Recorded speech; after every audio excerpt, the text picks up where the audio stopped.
E agora eu vou conversar com Márcio Antônio Ribeiro. Márcio é economista e diretor da faculdade FAC+. E nós vamos falar sobre um tema muito interessante. Nós vamos falar dos efeitos da inflação nas diferentes faixas de renda e reforma administrativa. Márcio Antônio Ribeiro, mais uma vez, bom dia, muito obrigado pela sua presença. É um prazer tê-lo aqui no nosso programa para falar de um tema interessante. A classe média, classe um pouco mais baixa, está passando um perrengue, né? Sim, Toninho, a inflação a gente sabe que ela tem impacto sobre toda a população, independente das faixas de renda, mas o que a gente tem visto nos últimos 2 anos, principalmente no último ano aí, com o agravamento da situação pandêmica, é que as classes menos favorecidas de menor renda são aquelas que mais têm sofrido. Hoje, as classes mais abastadas, a inflação nos últimos 12 meses tem girado em torno de 8%, enquanto as classes de menor renda, isso aí tem chegado já até quase 11%, ou seja, fica bem evidente que o peso está muito maior nas classes menos favorecidas. Pegando um jargão popular, a corda arrebenta do lado mais fraco, né? E o lado mais fraco, infelizmente, é a classe média para baixo.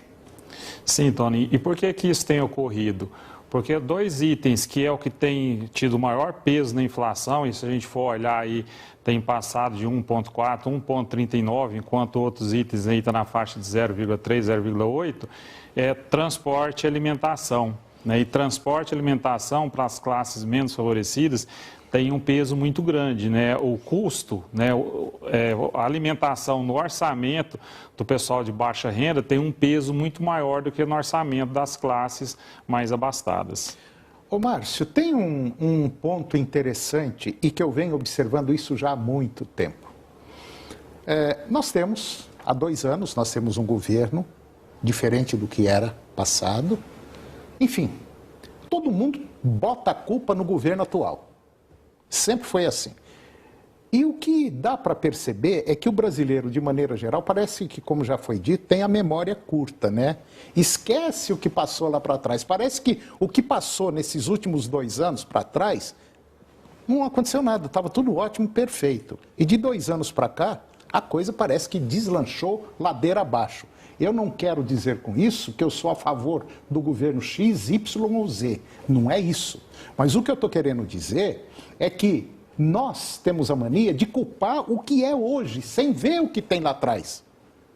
A bomba já vem explodindo há mais de 20 anos, 25, 30 anos. Eu estou errado, Márcio? Isso é verdade, Toninho.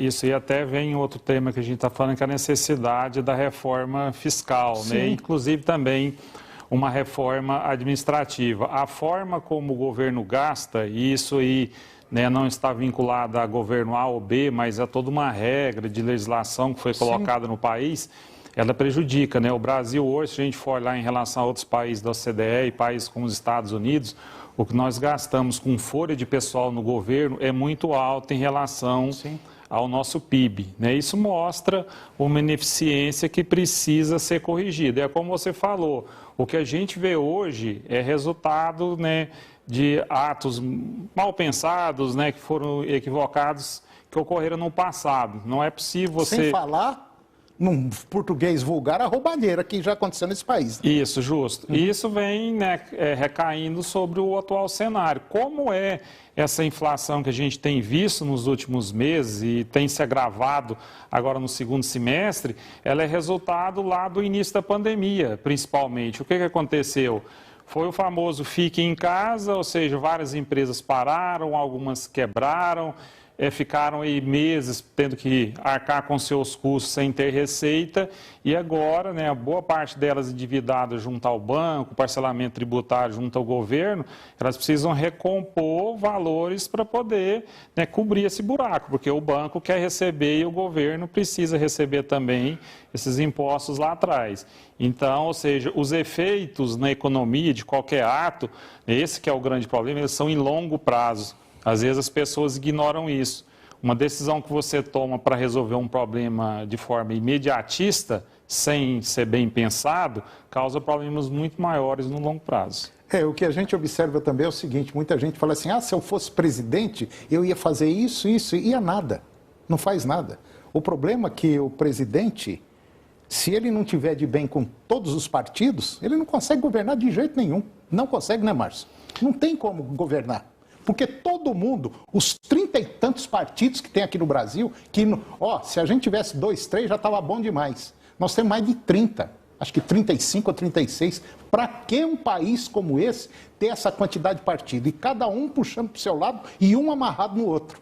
Não é assim que está funcionando a coisa? Sim, Tony. Então, é onde todas essas reformas que estão aí paradas no Congresso, reforma administrativa, a própria reforma de todo o sistema econômico brasileiro ali, né, a reforma fiscal e até mesmo a reforma política, está travado e não sai. Isso causa atraso, né? Boa parte, ou a grande parte de todo o atraso que a gente tem visto no Brasil, atraso econômico, social, advém dessas reformas, a necessidade de mudança. Não dá para o Brasil, né, com o nível de renda que ele tem hoje, né, o PIB do tamanho que está, continuar existindo algumas regalias, né, e alguns desmandos que a gente vê ocorrer ano após ano, né, prejudicando a população brasileira.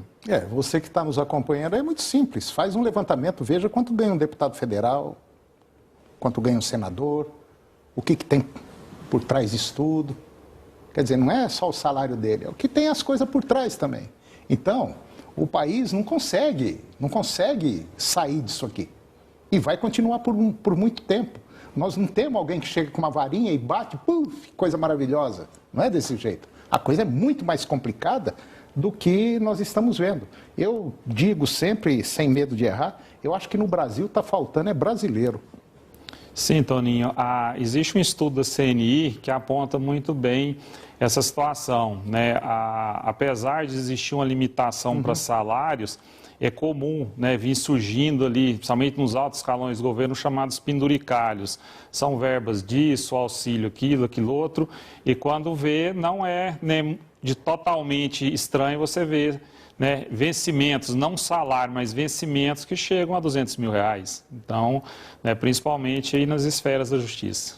R$200 mil, os penduricalhos, no federal. Aí você pega em torno de 40, 45, 50 milhões de brasileiros que às vezes come carne uma vez por semana quando come. Isso é cruel, é muito triste. Quando você precisa de um médico, enfim.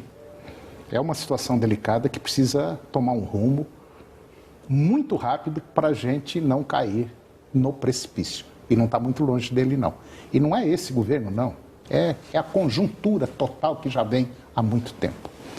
Márcio Antônio Ribeiro, mais uma vez, muito obrigado pela sua presença aqui no nosso programa. E daqui a uns dias você vai trazer uma novidade excelente no programa, certo? Sim. Uma novidade fantástica para o setor agropecuário brasileiro. Márcio, muito obrigado e até a próxima. Obrigado, Toninho. Até a próxima. E depois do intervalo nós vamos falar sobre